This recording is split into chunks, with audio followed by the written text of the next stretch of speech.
I'm going to warn you guys this morning. Josh Sullivan is plugged in, ready to go as always. I'm a little juiced up this morning. I had to text Josh and let him know, hey, I'm just going to warn you. A little fired up this morning. I'm fired up in a great way because we are pacing once again for another month where we absolutely break records. And you don't normally get to say that every single month, but nonetheless, we've been on a burner the past few months. We broke a record 2 months ago, almost 14 million in life place business 2 months ago. Then we come back last month and absolutely obliterate that. And so I'm just juiced up, and I think that probably is what partially spurred the message today. I'm going to kind of set the tone for you guys this morning, but just as I'm juiced up about it, I'm going to get right into it. You've probably heard the topic touched on burn the ships, burn the boats. And that whole message is predicated on like there is no plan B. It's focused on plan A, here we go, and attack the strategy. And if you're not familiar with the story, a little bit of back history on it is back in 1519, Hernan Cortez arrived in Mexico with really a relatively small group of people, and the whole goal was they were looking to conquer. They were looking to go in and take over the Aztec Empire. People had tried to conquer the Aztec Empire for many, many years without success. And the bottom line is, according to famous legend, after arriving at the gates there, getting on shore, the final word that he gave his guys was burn the boats. And that message, why a lot of people ask, I wonder why he said that. Well, it's very simple, actually, because as long as those ships were still sitting there on shore, retreat was an option. And so when things get a little bit difficult, they were able to think about, man, I'll just head home. Let me get back on the boat. I'm gonna start rowing. I'm getting out of here. But when fear sets in, they could turn around. When they become uncomfortable, there was an escape route. There was an exit ramp.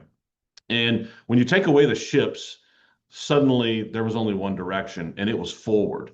And I'll tell you this, Luke 9:62, no man having put his hand to the plow and looking back is fit for the kingdom of God. Bottom line is there's no looking back. Commitment, dead ahead, ready to go, full commitment. And so I'll throw out there to you today as we level set to start this call. If you don't have right now on this call, if you're sitting there, you're an evaluation of your business, where am I at? What am I doing? How can I get better? I'll just ask you first look at if you don't have what you want or you're not where you want to be, we're going to level set and say you can't focus on the negative. Focus first on the commitment, that level of commitment.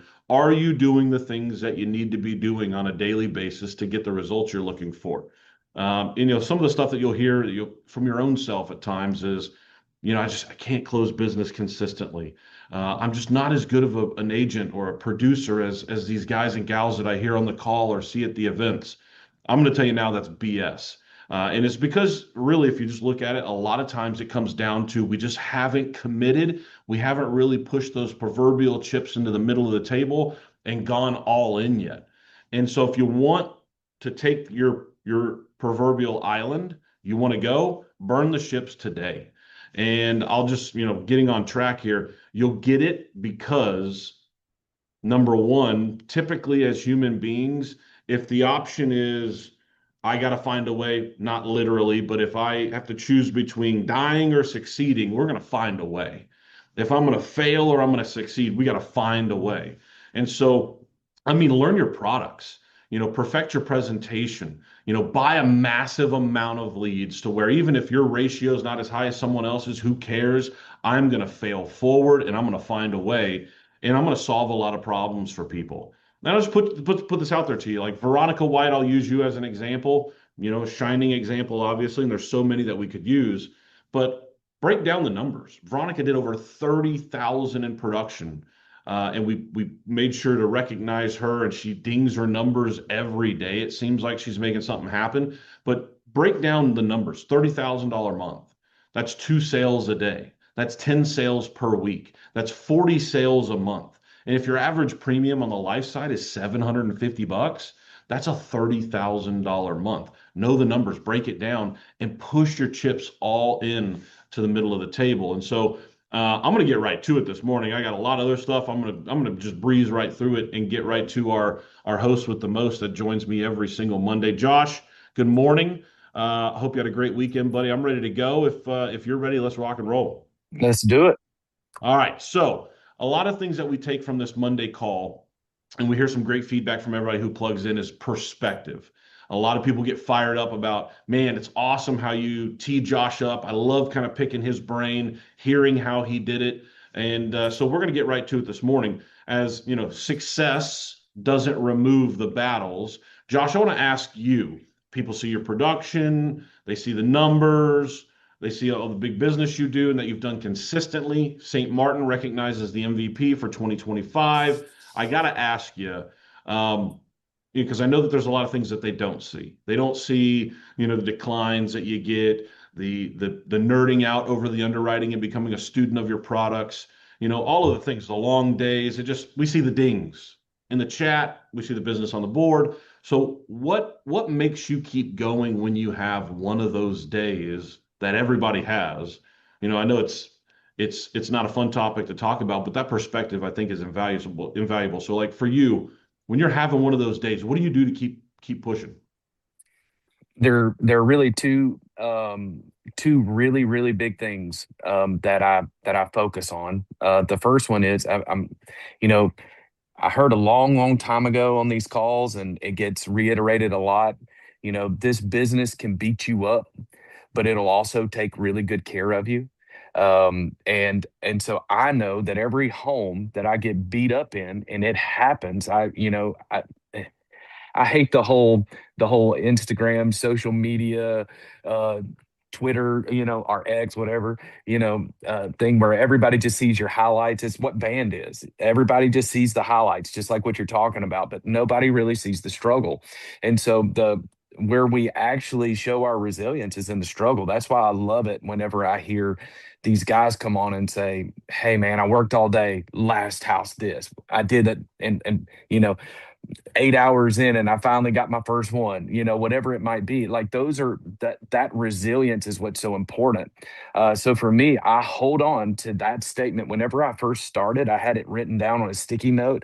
I don't put anything. If you go into my truck, you don't see anything in my truck that's ever stuck anywhere. I don't do that.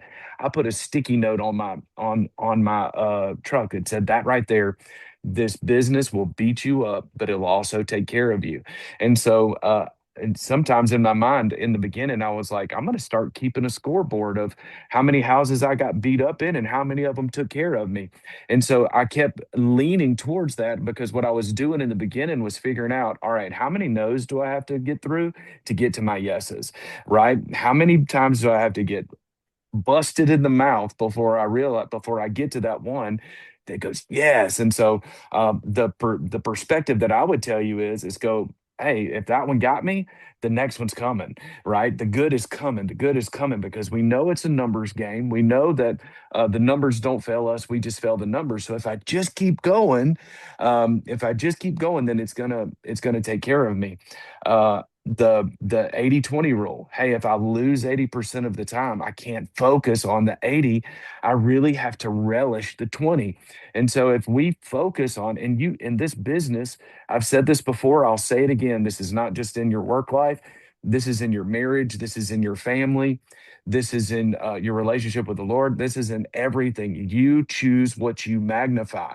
And so if you get to choose what you put under the magnifying glass, you can either focus on the 80% of what's really, really good in your business, or excuse me, the 80% of the failures, or you can focus on the 20% of all of the victories. Now, as you get better and better and better, you're going to close at a higher rate and you're going to get to enjoy that more. So for me, I hold on to, I'm living not in the ones that beat me up, but I'm really focused on the ones that are going to take care of me. And so that's the first thing that I really focus on, because I know that's the mind game that I have to overcome. So much of this is mental, and you just have to go, okay, I have to overcome this mentally. I The love other the oh yeah, thank you. The other thing that I always focus on is, like, every time that I start to live in that 80% versus the 20%, um, I start to get inward focused, and I start to think about me. How is this affecting me? And then what happens is, if I live there, then it becomes my the mentality will change, and now I'm not living in this. I'm doing what's best for them. I'm going. I'm doing what's best for me. So I have to fight this and go. No, no, no. This business. I didn't get in this for me. I did not get in this for me. I wanted my entire life, all I wanted to do is help and serve other people. And so I have to keep that mentality of this is not about me, it's about me serving and helping the next person. And so if I live in the, like what we talked about last week, failure is the tuition that we pay for success. If I live in the failures, then I start getting a little bit greedy, a little bit selfish, commission breath, all these other things. And I have to come back and recenter myself and go, I didn't do this for that. I did this because I wanted to serve the next person. And so I go to the next person and I go, I gotta serve them, do what's best for them. And so if you're only chalking up wins and losses, then you're gonna lose the heart of what you actually are doing this for, which is serving people, man. That's the heart of what I want to do. And so those are the two things, Brett, that I have to, whenever I start, especially the burning the ships piece, I had to leave all that behind me and go, hey, failure's going to happen. You're not going to win in every home. It's great when you do, but you're not going to have that every time. And so I don't have a plan B. I just go to the next house. I just go to the next house. And then make sure as I go to the next house, I go there with the right heart and the right mentality, because that keeps me focused and centered on the goal, which is helping and serving others. Yeah, I love it. And you broke that down beautifully. I would throw out there as we lead to the next topic here on this subject. Commitment changes the question a lot of times from, when you're interested, you're going to ask like, how, can I even do this? Can I do it is the question. But when you're committed, you ask, how am I going to do it? You're solutions based and you're solutions oriented. Those are completely different questions, obviously. One's looking for permission to quit, and the other one is looking for a solution. So, Josh, I'll ask, as we get to this next section here, success, as you just alluded to, it does not remove the battles. I think I had put something on this morning on LinkedIn about slaying the dragon. And so I'll ask you, when we talk about people seeing your production, seeing your success, you covered that beautifully. How early in your career did you get through the not negotiating with yourself? There's this thing where people will think about losing before they think about how they're going to win. Should I do this today? Should I take that extra appointment? Should I knock on that extra door? For you, when you know that you're out there to work and you're able to get out there and say, okay, here's my time. I'm going to be out there from this time to this time. For you, that negotiating with yourself, at what point did you figure out I'm not doing this anymore? Here's the plan, here's the standard, and here's how we're rolling. How long did it take you to figure that out? For me, I am a diagnosed workaholic here, guys. And I know it. It's one of the things that can there's good in it because you don't mind the work. There's bad in it because you can put things you can lose some things that are very, very important in your life if you don't have the right approach and the right balance. And so for me, in the beginning, I was like, hey, this cannot be emotional for me anymore. Right. Because in the beginning of my career, like you're really hanging on your next sale because I didn't once I transitioned into this full time, I didn't have another option. I wasn't going to work at Bass Pro Shop for $10 to $12 an hour to kill myself, to try to make an extra $120 a week. I was like, no, I'm going to do this. So I was like, so for me, it was the mental game. And so, I'll, I'm gonna pull my pastor out hat out here just for a second here. So you're built in the image of God. You're a triune being, spirit, soul, body. Your soul is your mind, your will, and your emotions. And so inside of your mind, your will, and your emotions, there is an internal struggle there. There's your mental game. which is can I be mentally strong even whenever this is hard for me? And then there's the emotional game, which is and all of these things you would think would all be going downstream together, and they actually compete a lot. And then there's your will. There's your will. So your mind and your emotions tend to fight each other a lot. Like, am I going to be mentally strong enough to continue moving forward, even though my emotions feel absolutely defeated? And so for me, I was like, okay, I have to overcome these things and stop letting them fight and compete against each other. And then once you can sync your mind and your emotions moving in the right direction, now our will, this part inside of you that makes you just believe that there's more inside of me. Like that was the part that I had to beat, because if you're if you're getting beat up in homes emotionally, that stinks. Mentally, you go, okay, what do I have to do to move forward and actually continue to get better and stronger? And so I'm having to be mentally strong. Now I have to be emotionally strong. And then my will moves forward. So for me, I had to get those things in line first of going, I can't let my emotions outrun being mentally strong. And then I have to keep pushing forward. It's like if we say we're going to run 2 miles, we better not just run one, right? And so for me, the the other part of this was I needed to make sure that inside of that time frame, everybody in my family knew it. Like I tell people this all the time. You think you have a work schedule. If your wife and your kids don't know what it is, then you don't have a work schedule. You are negotiating with yourself. Your entire family needs to know, hey, just because you're an independent doesn't mean that you don't have this time worked out and blocked out. And these are the non-negotiables. And so if you're getting beat up in a house and your emotions and your feelings are hurt and you're starting to I think how you leave a house is so important, and that might be a something for another day. But if you leave a house and you let them have that much real estate in your life that you go, that's it, I'm done for the day, and I'm just packing it in. Well, now your emotions outran your mental strength, and so you have to continue and put those things in line to where they're working in the same directions. If you are tapping out in the middle of the day because somebody hurt your feelings, you have to get stronger. You have to get stronger mentally. You have blocked out this time. And you know what? If it's 9 to 5, if it's 10 to 6, whatever it is, it needs to be non-negotiable. If you block out an hour for lunch, I eat snacks on the go because I don't want to slow down. I want to stay in this. I want to stay in the tension of this day. If you're taking an hour and a half and you're doing whatever you're doing at lunch, or excuse me, if you have an hour break and you're taking an hour and a half, you're just cheating yourself and you're just cheating your family.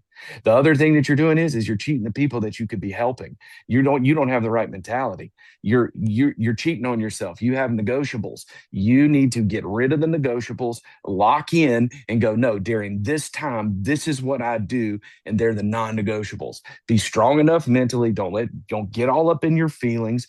Move past that, stay in it, and go help as many people as you can, because that's what we got in this for. I love it, and it's perfect because as we segue to the next section here, the way you just outlined that was perfect. Your results will eventually match your commitment. There's an uncomfortable question every person on this call has to ask themselves: am I truly committed to becoming successful, or am I just, interested in seeing if success happens? And there's a massive difference, obviously. Interested people will work when circumstances cooperate. Committed people adjust when circumstances don't. And so I love the way you broke that down. I love the way you went into detail on that. Now, I will tell you, as we get close to time here, got like 20 questions. This happens every single time we do this. But I'll ask you this, Josh. For somebody that may be on the call today that, is maybe struggling a little bit, maybe they're on that teeter totter of, oh, I don't, I'm struggling quite a bit. If someone's struggling right now on the call and they were sitting there kind of wondering if they're going to make it or not, what would you tell the person who's listening in if they're close to, to quitting? There's someone listening in right now that's struggling. Maybe they've had a rough couple of weeks. Maybe they're questioning themselves. Maybe they're wondering whether they're even cut out for this business. What would you tell that person today on the call that hasn't got over the hump? The first thing I would tell you is I would ask you who brought you in, how did you get into this business, and then how much are you leaning into them? Because somebody saw something in you that they when they were looking at you, they said this person has potential to be great at this. And I want to tell you something. The people who remind me who I am are some of the most important people in my life because a lot of times I want to tell myself I'm not. I'm not this and I'm not that. And I think that's how we lean as people. We will lean towards the fear of failure more than we will lean towards the goal of success. And I don't know why. I think it's something that all of us have to fight internally. But I think that's the reason why it's so important to be around those people who can remind you who you are. You need to be connected to that person, I think, um, and they're going to be very, very valuable in your life. If they're not that person for you, then you need to find the person who will be. You know, man, I love when people call me higher, and you need that person. So the thing that, sorry about that, guys. I don't know what I got a call that came in. Press, can y'all hear me? Yeah, we can hear you. You're good. Oh, okay. Should have hit private on that. Finding that finding the person or the people in your life that will call you higher, remind you who you are. They're going to be absolutely pivotal and in that teeter totter that you're on right now. They brought you in. There's a reason they did. Hey, let them remind you who you are. Doubt can be your best friend. It can be your best friend, but it's not a good best friend. I used to tell people this when I was a pastor all the time. Even the devil will put faithful people in your life, and they'll be faithful to remind you of every doubt and insecurity that you have. You need to make sure you're surrounding yourself with the people who are going to call you higher. That's the first thing. The other thing that I would tell you in this is what's your why? Why did you do this? Why did you leave your job? Why did you step away? There was something that you saw in this business. So I want to remind you that somebody saw something special in you. I just lost his sneeze right here in front of everybody. That was embarrassing. I apologize. Okay, somebody saw something in you.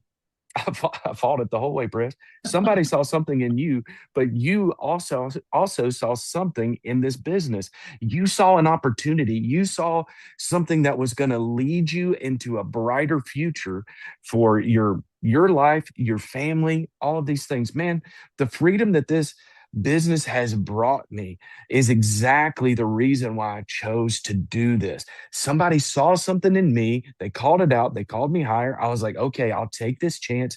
And now I keep seeing a brighter future. And it's the thing that keeps me going because it's opened up more opportunity for me to be the husband that I want to be, the father that I want to be. It's changed the trajectory of literally generations of my for my family, not just today but in my future. And so for if you're on the teeter totter right now, I think you need to remember be close to the person that saw something special in you.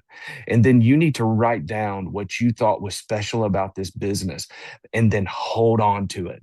Of hey, the if you're thinking about burning the boats, if you're thinking about quitting, then you need to burn the boats. That's what you need to do. You're already thinking about your plan B. You gotta shake that right now and go, no, that's behind me. I have to lock in more. It means I'm gonna have to invest in my business. I'm gonna have to invest in myself. And the final thing I'll tell you is stop comparing yourself to all of the people who have already gone through what you've gone through. One of the biggest traps in this business is comparison. It is a trap. Comparison is a killer. And I'll tell you the reason why. What you're wanting is what Jason Horn has. You want his success, but you're not willing to do what he did to get to it because he was right where you were. I promise you, he went through what you went through. He struggled like you struggled. And now I think he put up, after yesterday, he probably put up $20,000 if you go Monday to Sunday. He put up 20 grand this week. What a guy. What a guy, right? You want to put up 20 grand this week? That potential in this business is here, but you have to be willing to go through the thin months. And I promise you, if you talk to him, there were thin months. He doesn't have them now, but that's because he progressed and he went through the pain to get better, right? And I say he doesn't have them now. Ask him; he'll tell you. But I think if Jason were here, he would tell you, don't compare yourself to me. You don't know the pain yet. You are learning the pain of what it takes to get to this point.